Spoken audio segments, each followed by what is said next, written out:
Olha, eu acho que é possível dizer que esse filme aqui é um dos melhores filmes de terror lançados em 2022. E eu digo isso porque eu me surpreendi demais com esse filme. Eu acho que se você vê esse filme, é meio que impossível adivinhar para onde que ele tá indo. A não ser que você veja esse vídeo aqui, porque eu vou acabar entregando tudo para vocês. Vamos conversar um pouquinho sobre o Barbarian, então?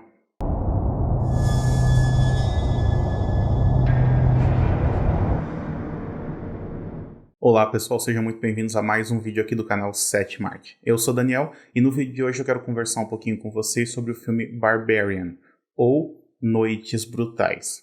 Nome bem ruim, na verdade, que ele foi lançado aqui no Brasil pela Star Plus.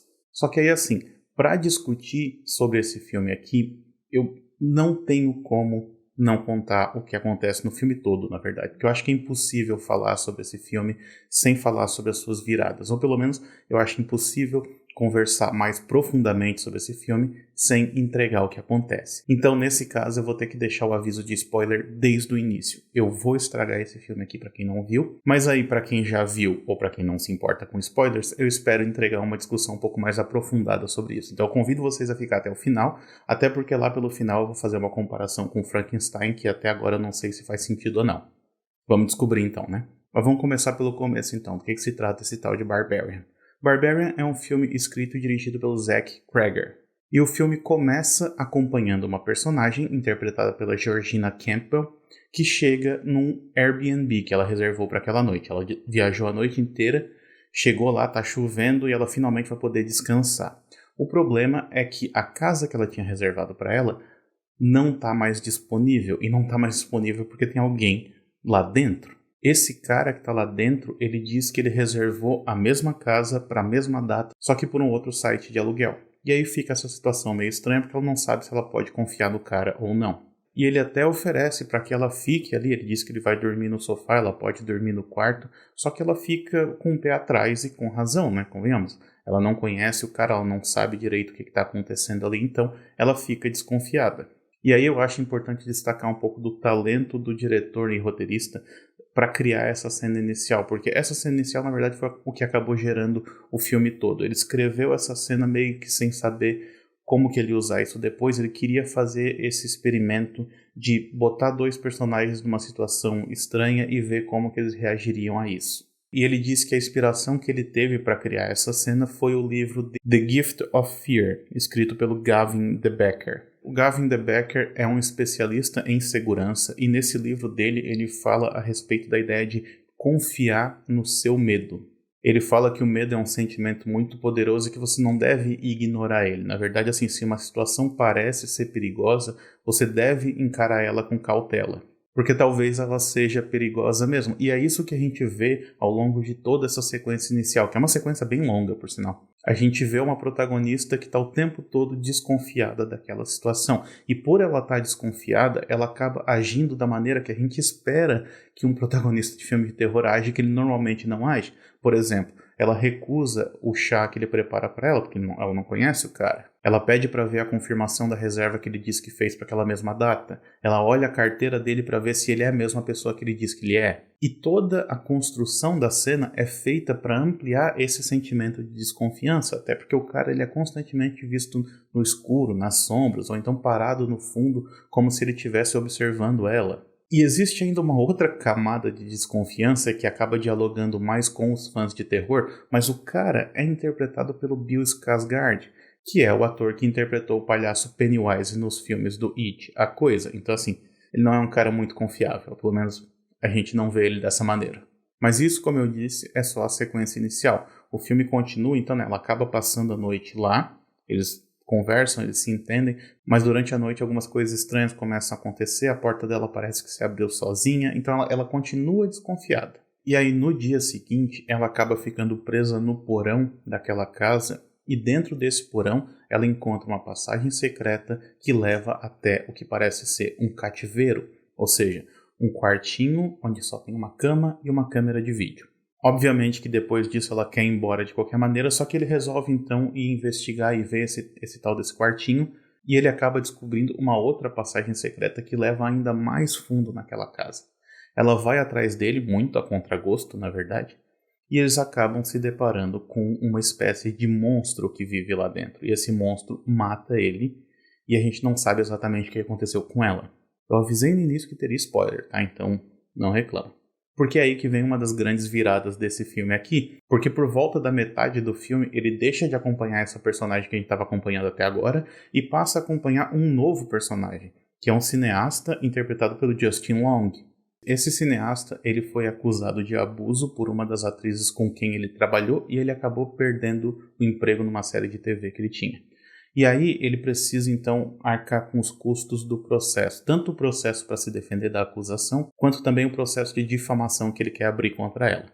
E aí para isso ele precisa vender alguns imóveis que ele tem no nome dele, e um desses imóveis que ele tem é justamente aquela casa que a gente viu no início do filme. E aí ele vai até aquela mesma casa, ele encontra aquelas mesmas passagens secretas que ele não sabia que existiam, e ele é atacado pelo mesmo monstro. Só que em vez de ser morto por esse monstro, ele é colocado numa jaula junto com a protagonista que a gente viu no início do filme. Ou seja, ela também não morreu.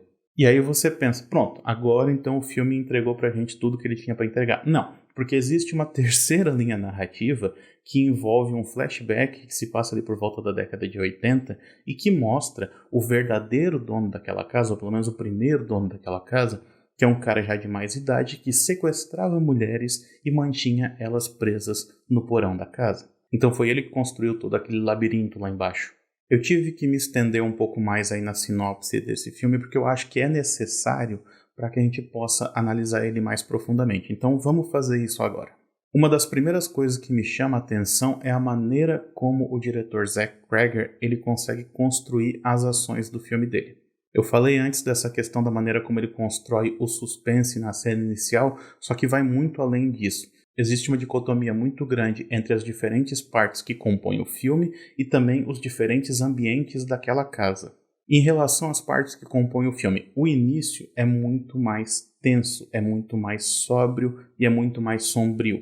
Não existe, por exemplo, espaço para leveza ou para humor no início desse filme.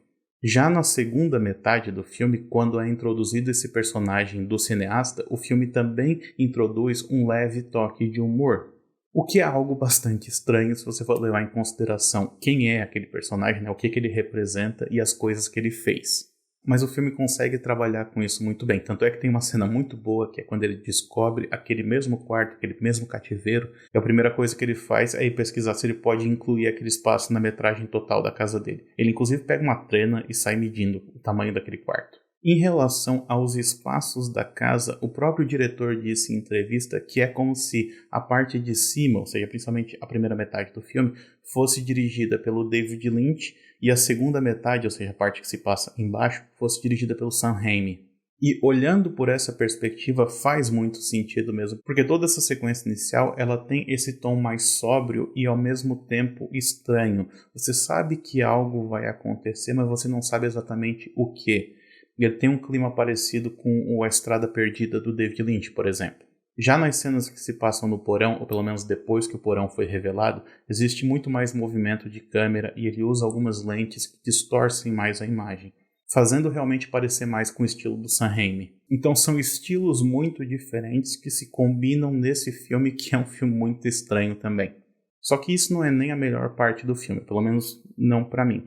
Tem uma outra questão a respeito desse filme que eu gostei mais, que é a maneira como ele retrata o monstro. Ou melhor, a maneira como ele retrata essa figura que inicialmente é vista como monstruosa no filme. Porque a gente descobre que essa figura monstruosa é na verdade a filha daquele cara que sequestrava as mulheres. Ou seja, ele engravidou uma dessas mulheres que ele sequestrou e essa criança acabou crescendo lá naquele porão, meio que sem ver a luz do dia, e meio que sem ter muita noção do que é certo ou do que é errado. Tanto é que ela ataca o personagem do Bill Skarsgård, mas ela faz isso mais porque ela se assustou com ele, e não necessariamente porque ela era maléfica. Tanto é que ela não mata os outros personagens, ela mantém eles aprisionados porque ela pensa que ela precisa cuidar deles, como se ela fosse a mãe deles. E essa ambiguidade dessa personagem de matar alguns e proteger outros é, para mim, o que faz ela se parecer muito com uma versão moderna do monstro de Frankenstein.